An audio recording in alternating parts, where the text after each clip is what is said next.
Bon matin à vous. Bonne fête encore à tous les papas qui sont dans la salle. Merci de veiller sur votre famille. Merci d'être le meilleur modèle possible de qui est notre Papa Céleste.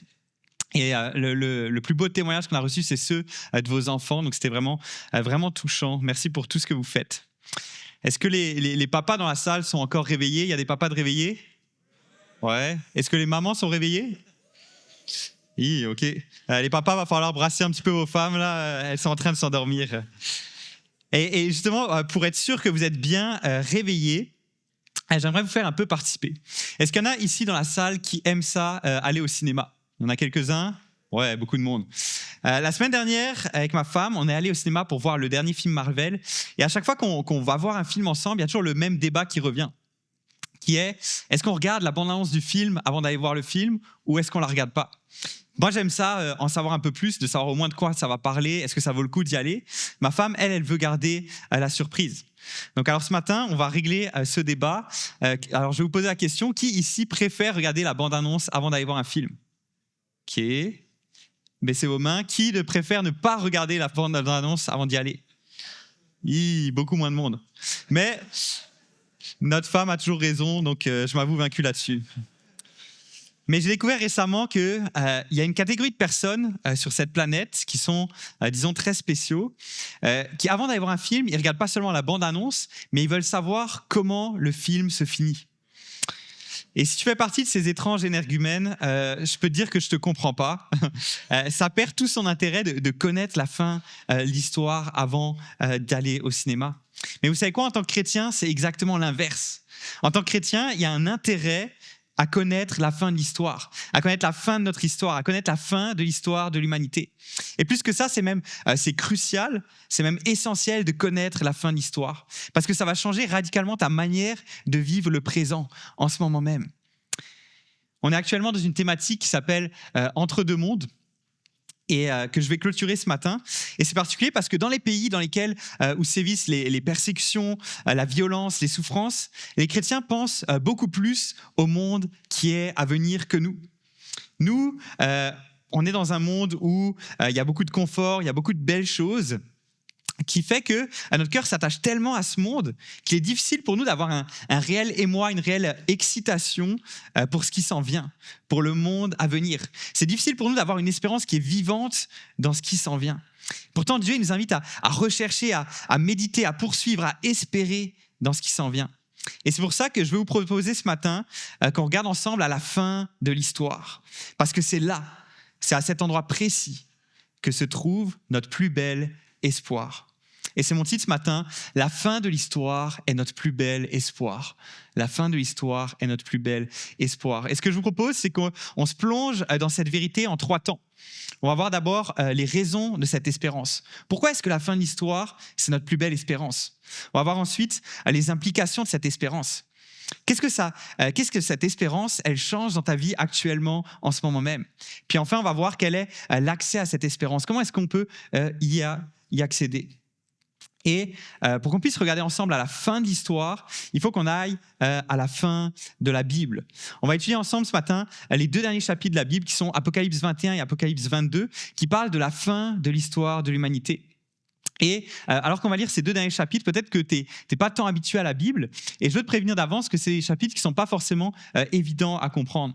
Pourquoi? Pour au moins 2 raisons. C'est que premièrement, ils font beaucoup référence à des passages de l'Ancien Testament, qui est la première partie de la Bible. Mais si tu connais ces passages-là, ça t'aide à mieux comprendre de quoi on est en train de parler. Puis la deuxième chose, c'est que le livre de l'Apocalypse, c'est un livre assez spécifique qui fait partie d'un genre littéraire bien particulier qu'on appelle la littérature apocalyptique, qui a des règles spécifiques. Par exemple, dans l'Apocalypse, tout n'est pas à prendre au pied de la lettre. Il y a des choses qui sont beaucoup de choses en fait qui sont décrites, qui sont des images pour symboliser certaines vérités. Mais tu vas voir, on va progresser ensemble là-dedans et ça va bien aller. Tu vas même découvrir qu'il y a beaucoup de choses qui sont très intéressantes une fois qu'on les comprend. Alors, on va lire ensemble le début d'Apocalypse 21, la fin d'Apocalypse 21 et le début du chapitre 22. Et vous allez voir dans ces passages, c'est l'apôtre Jean qui parle et qui décrit une vision de l'avenir, de ce monde à venir, alors qu'il était emprisonné sur l'île de Patmos, comme Philippe nous l'a expliqué il y a quelques semaines. Et je veux inviter Amanda à venir nous faire la lecture de la parole de Dieu. Vous pouvez leur remercier d'être là. Donc c'est ça, Amanda va nous lire Apocalypse 21 et 22 en partie. Puis j'ai vu un nouveau ciel et une nouvelle terre, car le premier ciel et la première terre avaient disparu et la mer n'existait plus. J'ai vu descendre du ciel, du près de Dieu, la ville sainte, la nouvelle Jérusalem, préparée comme une mariée qui s'est faite belle pour son époux. J'ai entendu une voix forte venant du ciel qui disait « Voici les tabernacles de Dieu parmi les hommes. Il habitera avec eux et ils seront son peuple. Et Dieu lui-même sera avec eux. Il sera leur Dieu. Il essuiera toute larme de leurs yeux. La mort ne sera plus et il n'aura plus ni deuil, ni cri, ni douleur, car ce qui existait avant a disparu.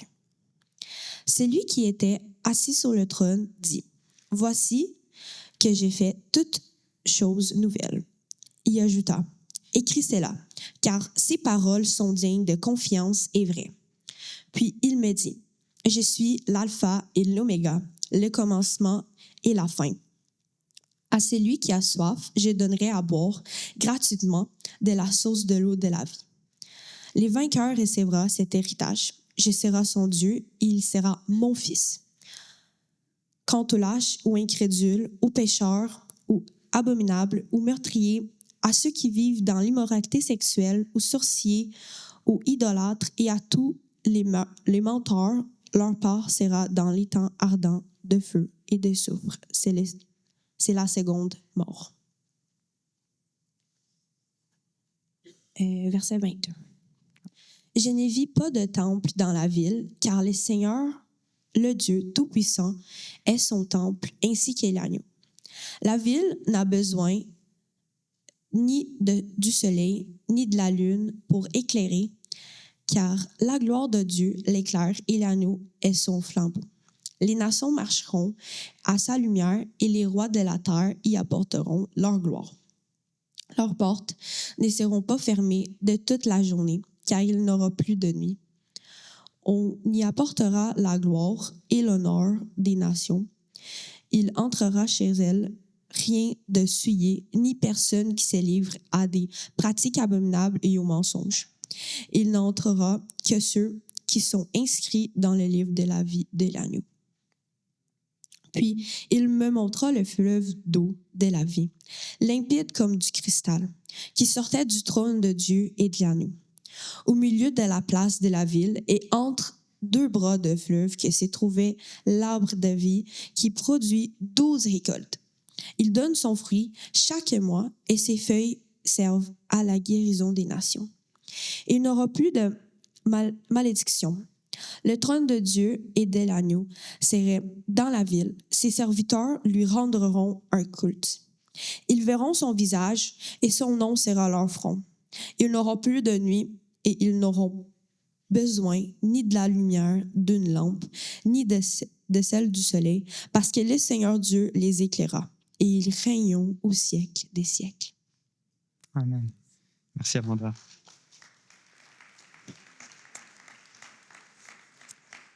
Papa Céleste, merci pour ces passages qui sont grandioses. On te prie que ton Saint-Esprit puisse venir nous éclairer, nous aider à comprendre tout ce qui est inscrit, qu'il puisse venir nous montrer aussi la beauté de qu'est-ce qui s'en vient.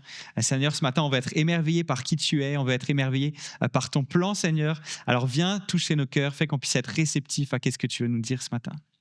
Amen. Amen. Donc, on va se lancer, on va regarder ensemble d'abord tout un passage et on va regarder ensemble pourquoi est-ce que la fin des temps, c'est notre plus belle espérance. On va voir premièrement les raisons de cette espérance. Puis on va voir ensemble 4 raisons pour lesquelles la fin de l'histoire est notre plus belle espérance. La première, c'est que la fin de l'histoire, c'est un renouveau. On l'a lu tantôt dans Apocalypse 21:1. Amanda nous a lu ça qui dit « Puis je vis un nouveau ciel et une nouvelle terre, car le premier ciel, la première terre avait disparu et la mer n'existait plus. » On retrouve ici, je ne sais pas si tu as remarqué, mais un formidable écho à la Genèse, au début de l'histoire. La Bible, elle commence par une majestueuse histoire de la création de l'univers. Dieu créa les cieux et la terre. Et elle finit avec la création d'un nouveau ciel et d'une nouvelle terre. On est ici face à une nouvelle création. La fin de l'histoire sera en fait un nouveau commencement, un renouveau. La fin de l'histoire sera en fait un renouveau. Puis on peut se poser une question. Est-ce que cette nouvelle création, est-ce qu'elle sera totalement nouvelle? Est-ce que Dieu va détruire tout ce qui existe et rebâtir depuis zéro? Ou est-ce que Dieu va restaurer notre monde actuel? Ce passage et un autre passage en 2 Pierre 3 pourraient nous laisser entendre que Dieu va repartir de zéro. Parce que si je vous lis ce texte de 2 Pierre 3, il dit ceci. « Le jour du Seigneur viendra comme un voleur. En ce jour, les cieux passeront avec fracas, les éléments embrasés se dissoudront et la terre avec les œuvres qu'elle renferme sera consumée. » Tu pourrais te dire, hey, c'est écrit noir sur blanc. Jésus revient, c'est un Hiroshima mondial, game over, c'est la fin de tout.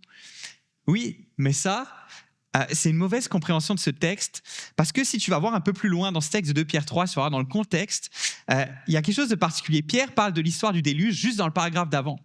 Et Pierre utilise le même langage. Il dit que dans le déluge, la terre a été détruite par l'eau. Or, on le connaît tous, cette histoire, la terre, elle n'a pas été détruite dans le sens de cesser d'exister. Elle a été détruite dans le sens de nettoyer en profondeur. Ça a été un nouveau départ général. Et de la même manière que la terre a été purifiée par l'eau, elle sera de nouveau, mais cette fois par le feu. Il va venir un jour où toutes les couches de destruction, toutes les couches d'injustice, toutes les couches de saleté, de sang, d'exploitation vont être consumées et la terre va apparaître alors telle qu'elle est réellement, telle que Dieu l'a toujours voulu dès le début. Il ne s'agit pas de la fin de l'univers espace-temps, mais plutôt de sa guérison radicale. Je veux que vous compreniez bien que notre espérance en nous, en tant que chrétiens, ce n'est pas un ailleurs, mais elle concerne ici même, sur cette planète que Dieu a créée et qu'il a déclarée bonne il y a si longtemps. C'est le théologien britannique N.T. Wright qui a déclaré ceci. Un jour, Dieu fera avec tout l'univers ce qu'il a déjà fait avec Jésus ressuscité. La Bible appelle la résurrection de Jésus les prémices de la nouvelle création. C'est-à-dire que la résurrection de Jésus, c'est pour toi, pour moi, un avant-goût de ce que Dieu va faire pour nous, mais aussi pour la terre, pour notre monde actuel. Et de la même manière qu'avec la résurrection de Jésus, il y a une continuité, c'est-à-dire que les gens continuaient à reconnaître Jésus. Jésus avait toujours un corps physique, il y avait une certaine continuité avec le passé, mais il y avait aussi les limitations du passé qui avaient disparu. Par exemple, Jésus pouvait s'élever dans les airs. Puis ça va être la même chose avec le nouveau ciel et la nouvelle terre. Ils seront eux aussi une continuité du passé, mais sans les limitations du passé. Autrement dit, les nouveaux cieux, la nouvelle terre seront tout ce que tu as aimé dans les anciens, mais sans la malédiction du péché. Les beautés de la création vont être amplifiées, les plaisirs vont être intensifiés et nos limitations seront supprimées. Franchement, Axe, il m'arrive d'être parfois très surexcité, rien qu'en essayant d'imaginer ce que vont pouvoir être ce nouveau ciel, cette nouvelle terre. Je me dis, à quoi est-ce que ça pourra ressembler l'Ouest canadien glorifié? Si ça, c'est la version maudite, à quoi ça va ressembler la version qui va être véritable, qui va être restaurée? Quel goût aura un filet mignon glorifié? Dans la nouvelle création, on va connaître le plaisir, mais sans douleur. La beauté sans la moindre trace de malédiction. Là-bas, la crème glacée, la barbe à papa seront peut-être bonnes pour la santé et c'est le brocoli qui fera grossir. Peut-être qu'il y aura un centre Bell où les Canadiens gagnent toutes les games. Plus sérieusement, ces dernières semaines, je réfléchissais, j'essaie d'imaginer, de méditer à quel point s'il y aura une splendeur, à quel point la perfection qu'aura la nouvelle création. Et je capotais ben raide en essayant d'imaginer ça. Un peu plus loin, au verset 5, il est dit « Celui qui était assis sur le trône, c'est-à-dire Dieu, dit « Voici que je fais toutes choses nouvelles. » Waouh! Imaginez toutes choses vont être renouvelées. Elles vont être restaurées par Dieu. Il n'y a rien qui va y échapper. Et je veux faire une parenthèse ici pour souligner que cette vision du futur que la Bible nous présente va à l'encontre d'une croyance qui est souvent répandue dans l'Église, qui est la théologie de l'évacuation. La théologie de l'évacuation, c'est une vision du futur qui croit que Jésus va revenir, il va juger le monde, et ensuite il va nous emporter au ciel pour vivre heureux avec lui pour toujours. En gros, c'est partons d'ici et allons ailleurs. Mais contrairement à ce que beaucoup d'entre nous pensent, les auteurs bibliques ils décrivent l'avenir du chrétien comme un processus en 3 étapes. Première étape, il y a la vie ici sur terre dans un corps. Deuxième étape, il y a la vie après la mort, au ciel avec Dieu. Mais ça, c'est qu'un paradis qui est temporaire. Parce qu'il y a une 3e étape. La 3e étape, ça va être notre résurrection et le retour dans un corps sur la terre qui va être restauré et qui sera là, à ce moment-là, le paradis ultime. C'est un érudit qui a appelé cela la vie après la mort. Et par le passé, l'Église a souvent mis l'accent sur cette 2e étape, ce que j'appelle le paradis temporaire, lors de laquelle on sera dans la présence de Dieu au ciel. Mais contrairement à ce qu'on dit souvent, le ciel n'est pas notre demeure éternelle. La terre le sera. Pas la terre telle qu'elle est maintenant, mais telle qu'elle sera dans l'avenir, restaurée. Notre espérance, elle ne porte pas sur un autre lieu, mais elle porte sur un autre temps. En tant que disciples, oui, on va aller au ciel quand on va mourir, mais on ne va pas y rester. Parce qu'à la résurrection, on va revenir. L'histoire ne se termine pas par notre départ au ciel, mais plutôt par l'invasion du ciel sur la terre, comme on le voit avec cette Jérusalem céleste qui descend sur terre. Jésus et ses disciples qui descendent sur terre pour régner pour l'éternité. Voilà ce qui nous attend, pas des vacances éternelles au ciel, dans les nuages, mais une éternité de travail, de repos, dans un monde qui est entièrement recréé de fond en comble par notre Créateur, qui va régner sur la terre aux côtés de Jésus et de nous pour l'éternité. Ça, c'est l'espérance de Jésus. Et parce que je sais que dans la salle, il y en a qui aiment la mer, il y en a qui aiment la plage, il y en a qui aiment partir dans le sud. Et je sais que quand vous avez lu le premier verset de tantôt qui disait « La mer n'existait plus », vous étiez en train de stresser depuis tantôt. Alors laissez-moi vous préciser ce que signifie cette phrase. Il faut comprendre que pour les Israélites, qui n'étaient pas un peuple de navigateurs, la mer était associée au chaos, à l'agitation. Puis elle était considérée comme un élément dangereux, instable, et c'était le symbole du mal bien souvent. Ce passage qu'on étudie, ce verset, ne nous parle pas de l'eau, de la mer en tant que telle dans l'avenir. Mais il dit que dans le nouveau ciel, dans la nouvelle terre, il n'y aura plus de chaos, il n'y aura plus de destruction, il n'y aura plus d'agitation, il n'y aura plus aucun mal parce que ce sera un renouveau total. Ce sera un renouveau total. Donc, la fin de l'histoire est notre plus belle espérance, tout d'abord parce que c'est un renouveau extraordinaire. Ensuite, deuxième raison, c'est parce que c'est une superbe réunion. Et on va lire pour ça Apocalypse 21, le verset 2. Apocalypse 21, verset 2.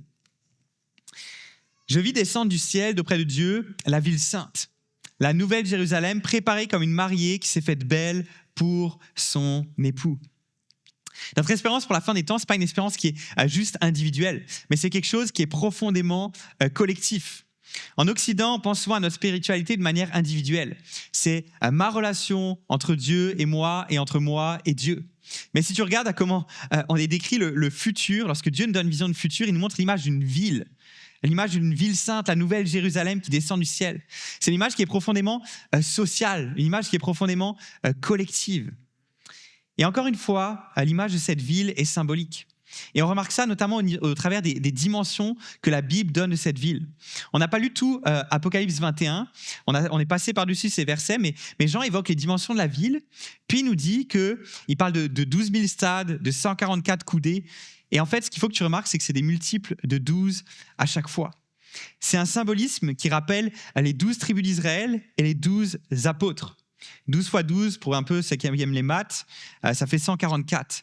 Et c'est une façon de dire que cette ville, qui symbolise les croyants de toutes les époques, comprend la totalité du peuple, à la fois de l'ancienne alliance, mais la totalité aussi du peuple de la nouvelle alliance. La fin des temps va marquer la réunion de tous les croyants de toutes les époques, de tous les continents. Et c'est pour ça qu'Acts 21, c'est cher à nos yeux qu'on ait une diversité d'âge. On aime ça avoir des jeunes enfants avec des personnes plus âgées. On aime ça avoir une diversité culturelle. Pourquoi ? Parce qu'on va vivre cette diversité pour l'éternité. Ça va être ça, notre vie pour l'éternité. La fin des temps, c'est la réunion de tous les croyants de toutes les époques qui forment une famille éternelle unie par un amour qui s'éteint jamais. Dans cette nouvelle création, on sera réunis avec l'ensemble des croyants, mais ça signifie aussi qu'on sera réunis avec nos proches, notre famille, nos amis qui sont morts en Jésus. Et pour plusieurs d'entre nous, c'est une nouvelle incroyable. Actuellement, l'ensemble de ma famille se trouve en France. En fait, j'ai un seul membre de ma famille qui est ici au Québec, et malheureusement, il a fallu que ce soit Nathan, mon cousin. Non, pour vrai, je suis content que ce soit lui. Mais c'est mon seul membre de ma famille qui est ici. Et régulièrement, je trouve ça dur de ne pas être avec mes parents, de ne pas être avec mon frère, de ne pas être avec ma sœur, avec mes cousins. J'ai l'impression de manquer des moments importants dans leur vie. Mais j'ai une consolation. J'ai une consolation d'avoir qu'un jour, je serai réuni avec eux. Et on aura l'éternité ensemble pour rattraper ce temps-là, pour pouvoir passer des temps ensemble. Et certains d'entre vous, vous avez perdu un proche, vous avez malheureusement perdu un parent, un ami, un enfant, que ce soit dans un accident, que ce soit dans une maladie. Et vous êtes capable de saisir encore plus profondément à quel point cette réunion avec ce proche, ça fait de la fin de l'histoire notre plus belle espérance. La semaine dernière, il y a un pasteur québécois dans la quarantaine qui est décédé tragiquement dans un accident domestique que certains d'entre vous connaissent. C'est tragique, c'est terrible, parce qu'il laisse 2 enfants aussi derrière lui. Puis il n'y a pas de mots pour décrire la tristesse de ce qui s'est produit. Mais même ça ne ramènera pas leur papa. Ces enfants, ils doivent saisir et ils doivent s'accrocher plus que beaucoup d'entre nous à cette espérance qu'un jour, ils vont pouvoir être réunis avec leur papa et passer l'éternité à son côté. La fin de l'histoire, c'est notre plus belle espérance. C'est notre plus belle espérance parce que c'est une réunion. Et en fait, la plus grande des retrouvailles qu'on va avoir au ciel, ça va être avec Dieu lui-même. Ça va être Dieu lui-même qui va habiter avec nous de manière permanente. Parce que voici ce que dit Apocalypse 21:3. J'ai entendu une voix forte venant du ciel qui disait « Voici le tabernacle de Dieu parmi les hommes. Il habitera avec eux. Ils seront son peuple et Dieu lui-même, il sera avec eux, il sera leur Dieu. » Ça, c'est magnifique. Plus important que toute la beauté physique de la nouvelle création. Plus important que la communion qu'on va pouvoir voir avec tous les croyants de tous les temps. Plus important que toutes les belles choses de cette nouvelle création, que toute bénédiction sera le fait qu'on sera dans la présence de Dieu. Et qu'il n'y aura plus aucun obstacle à notre communion avec lui. Ça, c'est le summum, c'est l'apogée, c'est le sommet de toute la beauté de la fin de l'histoire. Il n'y a rien de plus beau et de plus important que ça. Et lorsqu'on regarde à la description que Jean fait de la ville sainte, de la Nouvelle Jérusalem, il y a quelque chose de particulier, c'est que cette ville est très très haute. Elle est aussi haute que large que longue. En fait, elle va 20 fois plus haut que la Station spatiale internationale. Et là encore, il y a quelque chose de symbolique là-dedans. Ce qu'il faut comprendre, c'est que cette ville est construite en forme de cube. Cette ville est construite en forme de cube. Et ça rappelle quoi? Ça rappelle dans l'Ancien Testament le lieu très saint dans le tabernacle et dans le temple, qui était lui aussi un cube, l'endroit où on pouvait être dans la présence de Dieu dans l'Ancien Testament. La forme de la ville est une manière de dire que nous aussi, on sera tous à jamais dans la présence de Dieu. Il habitera avec nous, on sera dans le lieu très saint. Et c'est pour ça qu'Apocalypse 21-22 nous dit « Je ne vis pas de temple dans la ville, car le Seigneur, le Dieu Tout-Puissant, est son temple, ainsi que l'agneau. » On n'a plus besoin du temple qui était le médium, le moyen de pouvoir accès à la présence de Dieu. Pourquoi? Parce que Jésus, qui est lui le temple ultime, celui qui donne accès à Dieu, sera avec nous. On aura non seulement Jésus, Dieu le Fils avec nous, mais on aura aussi Dieu le Père. Imaginez-vous, vous arrivez dans un restaurant très chic, un restaurant gastronomique, et vous voyez 2 amoureux qui sont assis à table l'un en face de l'autre. Ils ont l'air de beaucoup s'aimer. Mais vous les regardez, puis ils sont l'un en face de l'autre, en appel vidéo l'un avec l'autre. Puis tu es en train de leur dire, ton amoureux est en face de toi, pourquoi est-ce que tu as encore besoin de ton téléphone? Lâche ton téléphone. Pourquoi utiliser le médium lorsqu'on a la personne en face de nous? Ça n'a pas de sens d'utiliser le médium du temple lorsqu'on aura Dieu en face de nous. On sera dans la présence de Dieu et il n'y a rien de plus exceptionnel que de vivre aux côtés de Dieu.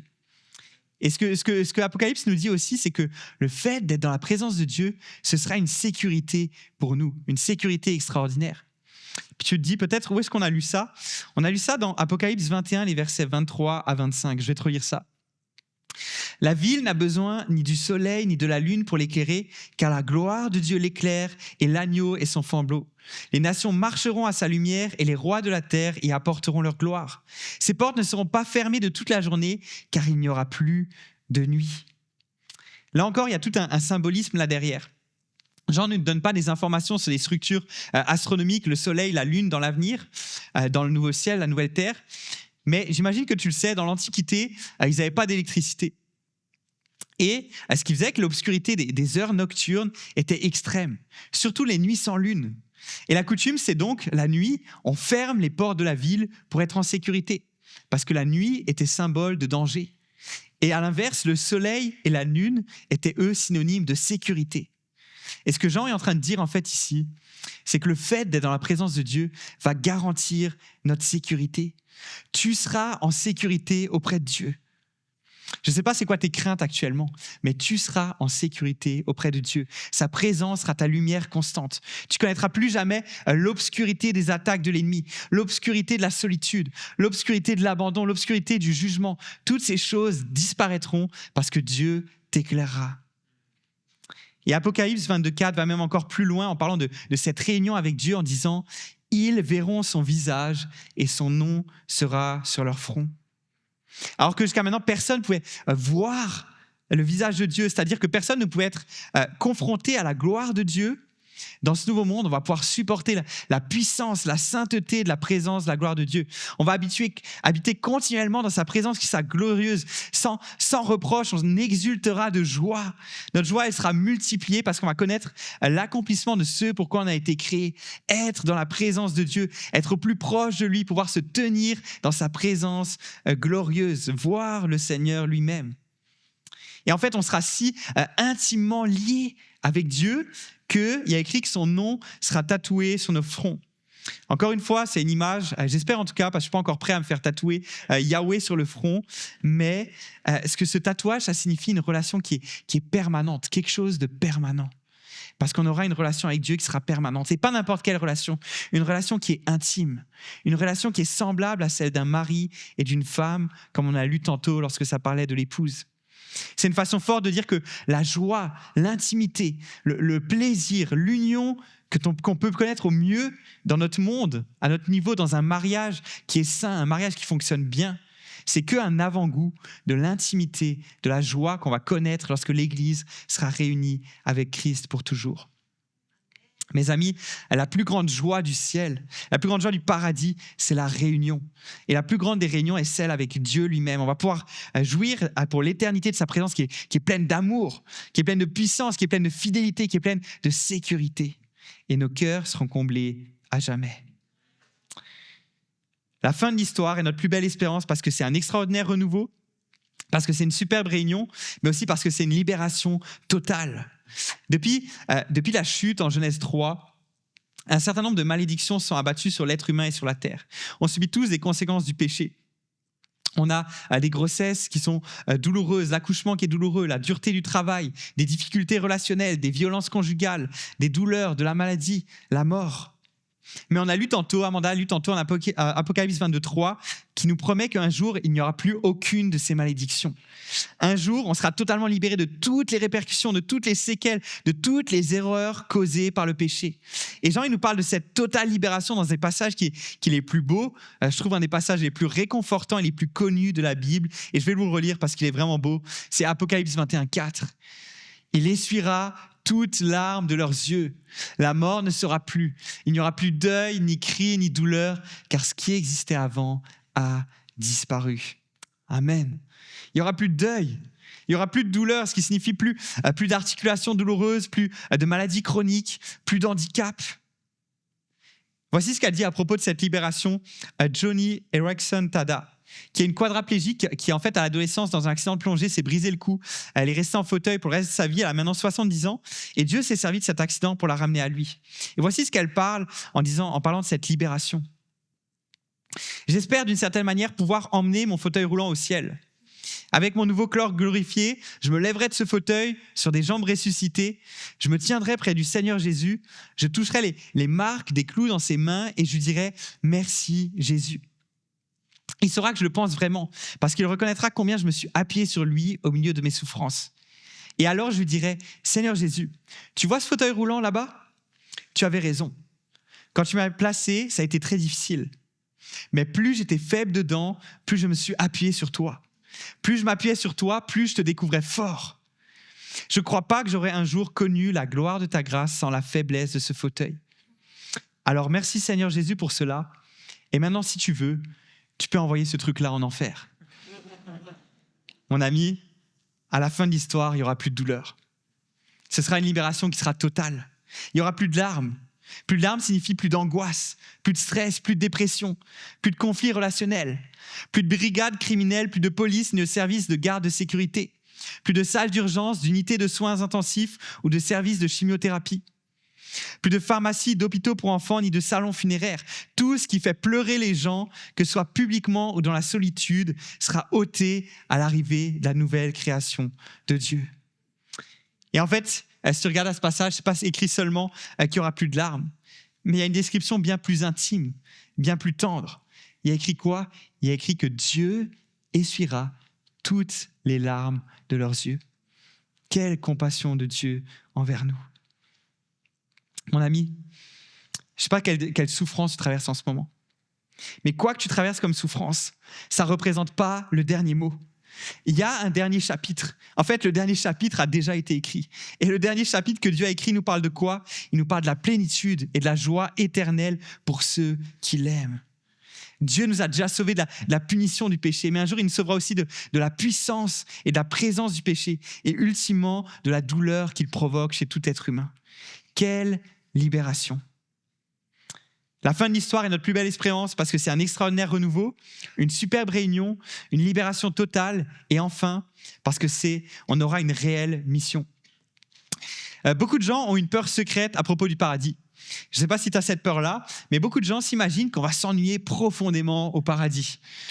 Ils ont l'impression que ça va être une soirée de louanges interminable où on sera tous en train de jouer de la harpe, où on va tirer des petites flèches en mousse dans le ciel sur les nuages et où il y aura Morgan Freeman qui va lire le dictionnaire du soir au matin.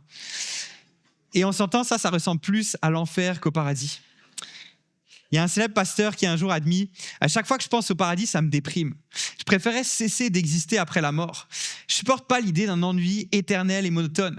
Pour moi, le paradis ne semble guère mieux que l'enfer. Je préférais être anéanti que de passer l'éternité ainsi à m'ennuyer. » Et peut-être que certains d'entre vous pensez la même chose.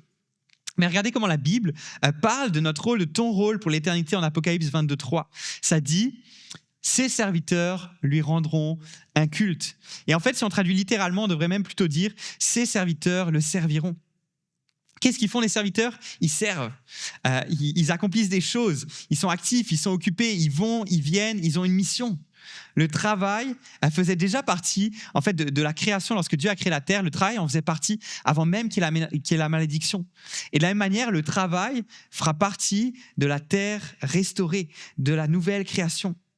Et là, tu te dis, Thibaut, tu avais commencé à me donner le goût au paradis, mais là, tu viens de te tirer une balle dans le pied, tu viens de péter ma bulle. Moi, tout ce que j'attends, c'est la retraite. Non, je n'ai pas pété ta bulle, je ne crois pas. Parce que c'est une excellente nouvelle qu'on aura une mission, un travail dans l'éternité. Parce que déjà, il faut que tu saches qu'il n'y aura pas toute la difficulté, la fatigue, l'angoisse, la frustration que tu connais actuellement dans ta job. Toutes ces choses-là auront disparu. Ensuite, Dieu nous confiera un travail qui est épanouissant au paradis. Dieu connaît ta personnalité, il connaît ta structure, il connaît la manière dont il t'a façonné. Il sait ce que tu aimes faire.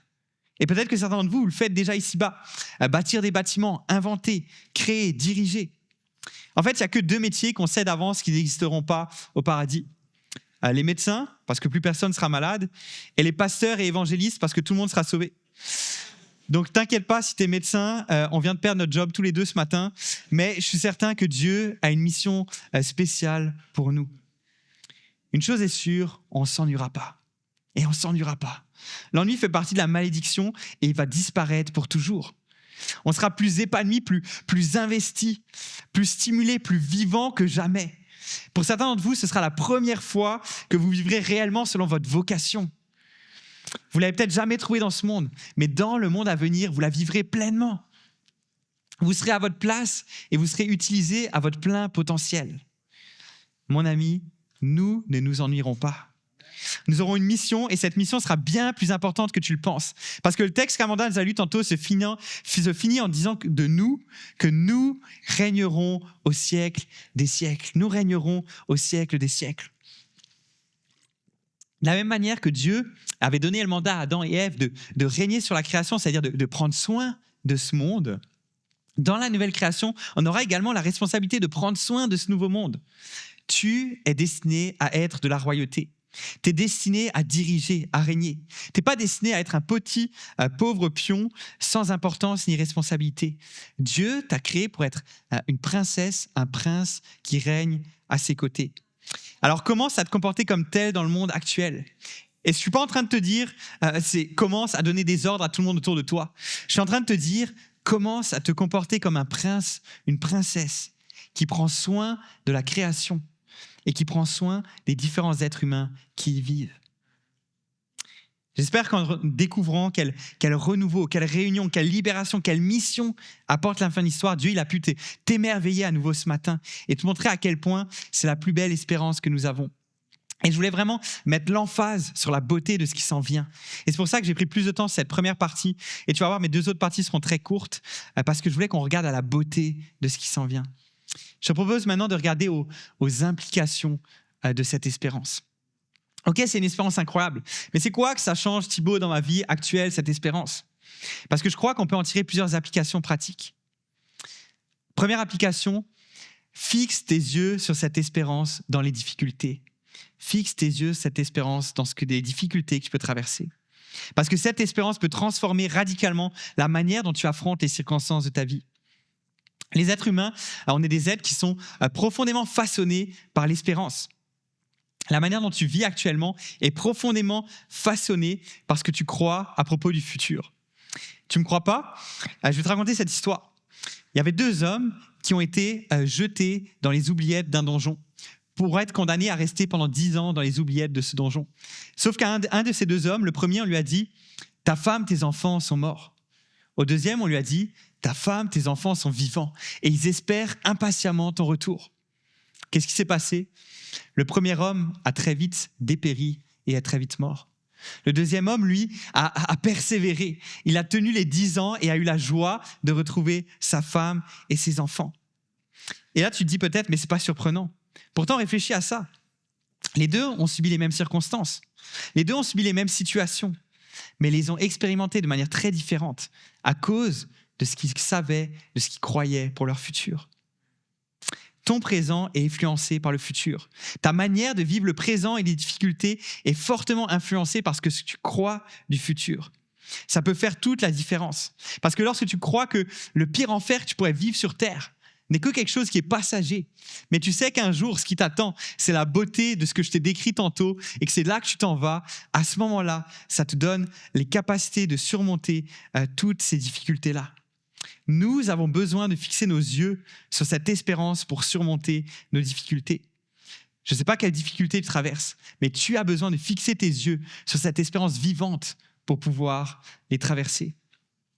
Et là, tu vas peut-être me dire « Hey, c'est bien beau ce que tu m'as raconté, cette histoire avec ces 2 hommes-là, mais c'est une histoire. » Est-ce que vous savez à qui Jean a écrit l'Apocalypse?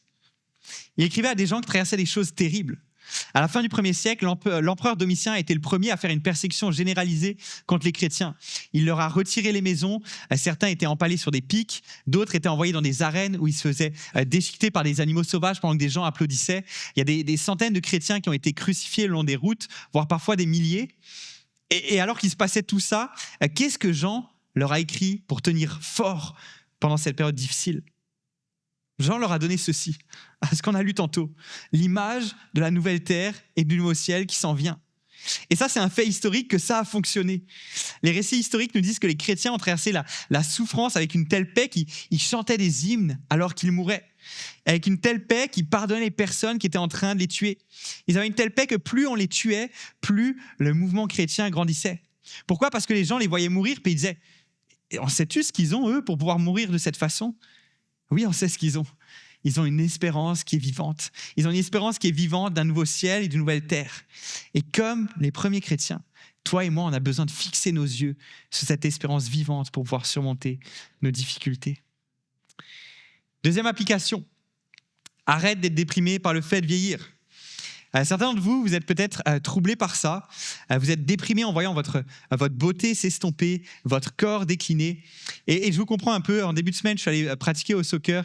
Je me suis blessé à la cuisse, puis j'avais vraiment des grosses douleurs toute la semaine. Puis je marchais comme un homme de 90 ans. Ceux qui m'ont croisé peuvent le confirmer. Et j'ai envie de te dire qu'il y a une bonne nouvelle à ça.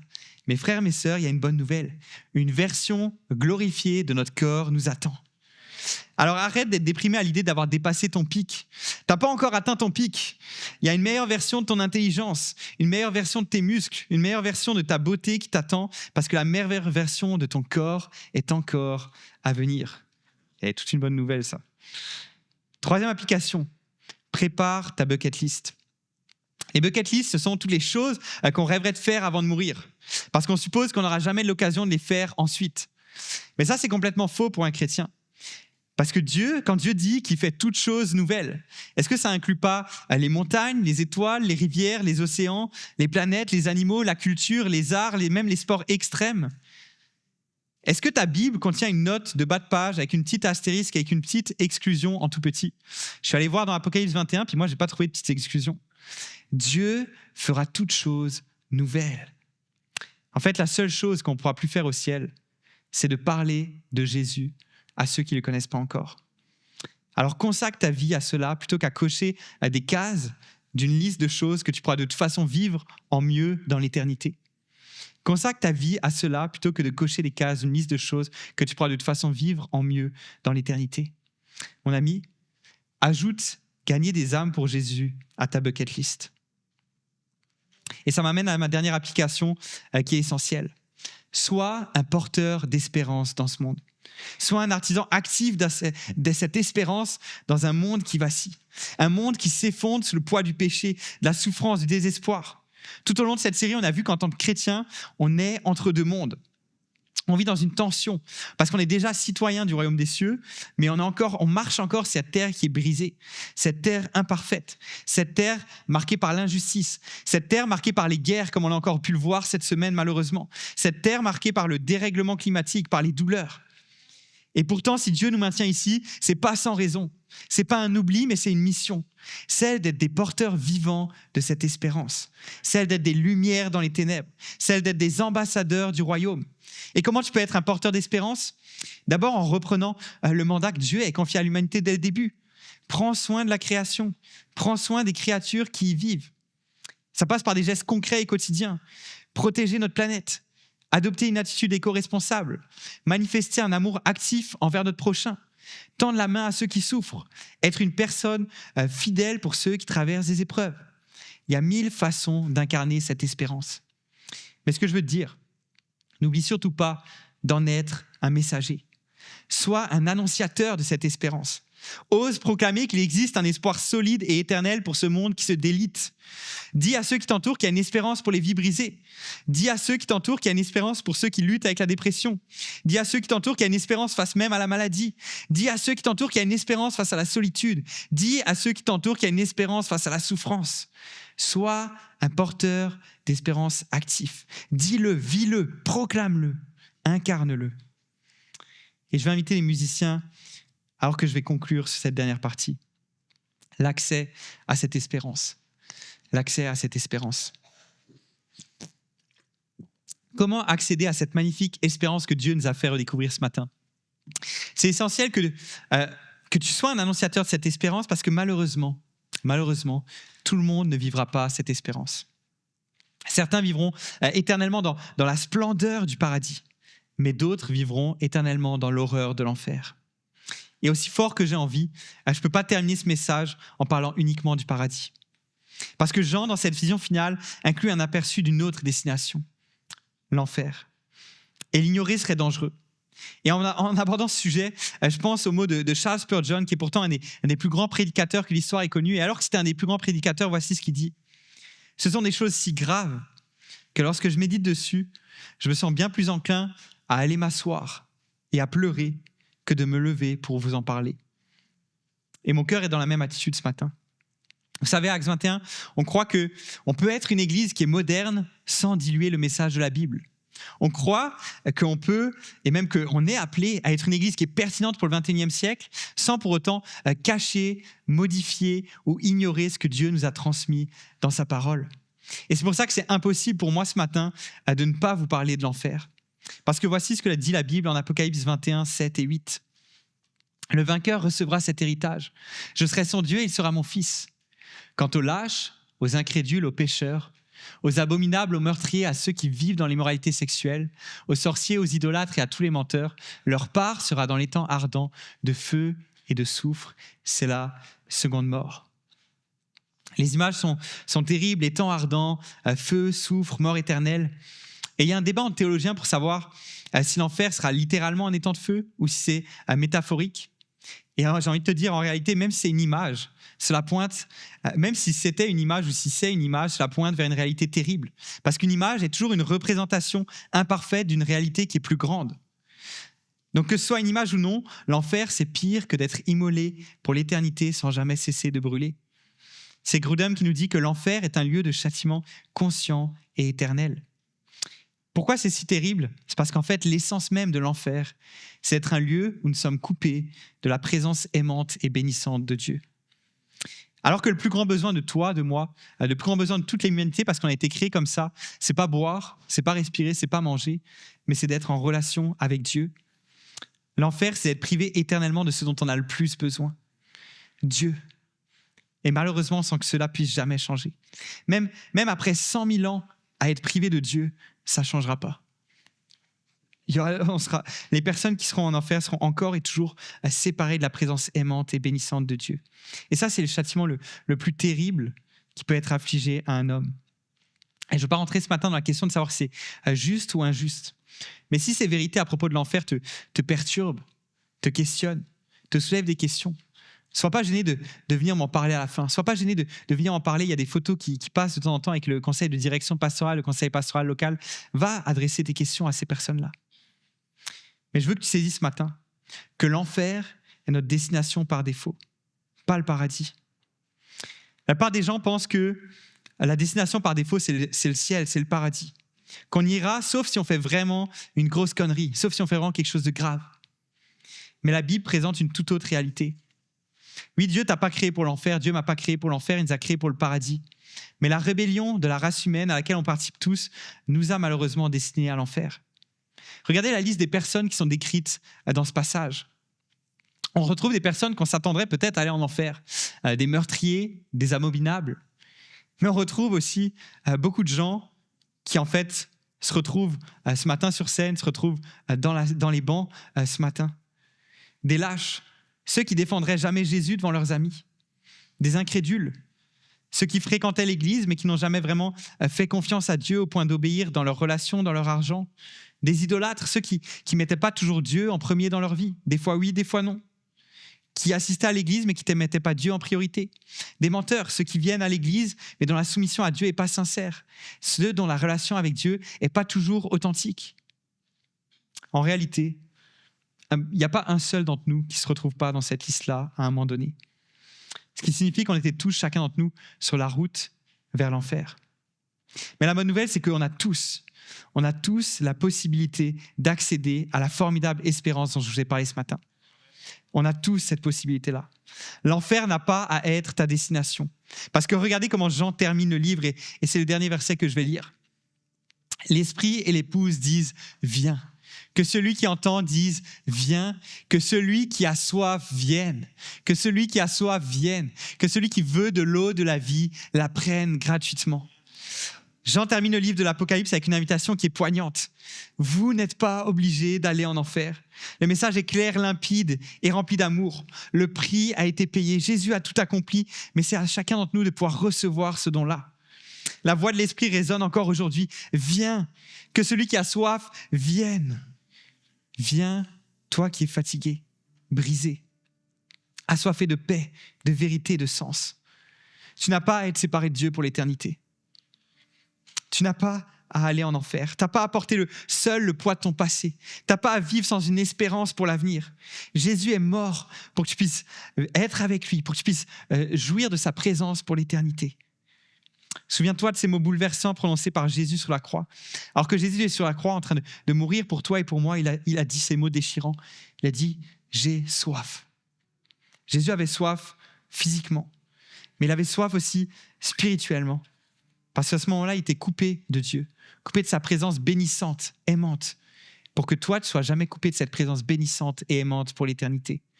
Jésus a eu soif pour que tu puisses boire gratuitement de l'eau de la vie, pour que tu puisses avoir accès à la source d'eau intarissable. Mon ami, as-tu soif ce matin?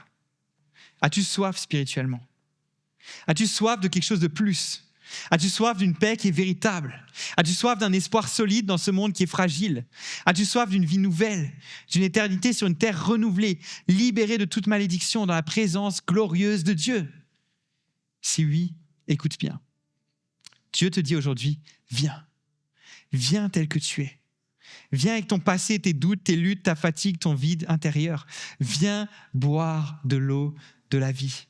C'est gratuit. Crois en Jésus, confie-lui ta vie et tu n'auras plus jamais soif. Acte 21, levons-nous alors que je vais prier pour finir.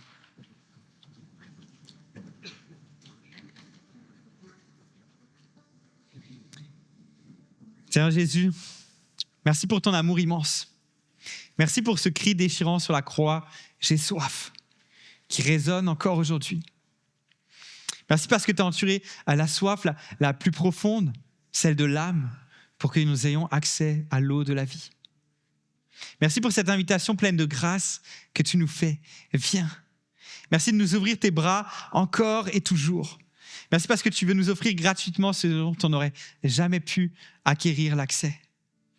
Alors Seigneur, ce matin, je veux prier pour tous ceux ce matin qui ont le cœur assoiffé. Tous ceux qui sont présents dans cette salle ce matin et qui ont soif de guérison, qui ont soif de vérité, qui ont soif de paix, d'amour. Je prie pour ceux qui ont soif d'une vie nouvelle, qu'ils puissent entendre ton appel ce matin, qu'ils puissent venir à toi, qu'ils puissent venir boire de la source de l'eau de la vie. Saint-Esprit, je te prie de venir toucher les cœurs. Et pour nous qui avons déjà bu de cette source, je te prie de nous faire de nous des porteurs d'eau, des porteurs d'espérance, des voix qui à notre tour disent au monde, viens, il y a de l'eau pour toi aussi. Merci pour cette espérance extraordinaire, vivante, qu'on a de pouvoir vivre un jour sur une terre qui sera restaurée, libérée de toute malédiction dans la présence glorieuse de Dieu. Il ne pouvait pas y avoir une plus belle happy end que celle-là. Alors Seigneur, merci parce que ton plan est merveilleux. Et c'est dans le nom précieux de Jésus que j'ai prié. Acte 21, remercions Dieu parce que la fin de l'histoire est notre plus bel espoir. Et je vous invite à louer, à chanter Dieu avec ces paroles qui disent « L'espoir de la venue de Jésus-Christ, aussi certaine que l'aube du matin, rendra aux enfants de Dieu la vraie vie et transformera ce qui est mal en bien. » Bon matin, Acte 21.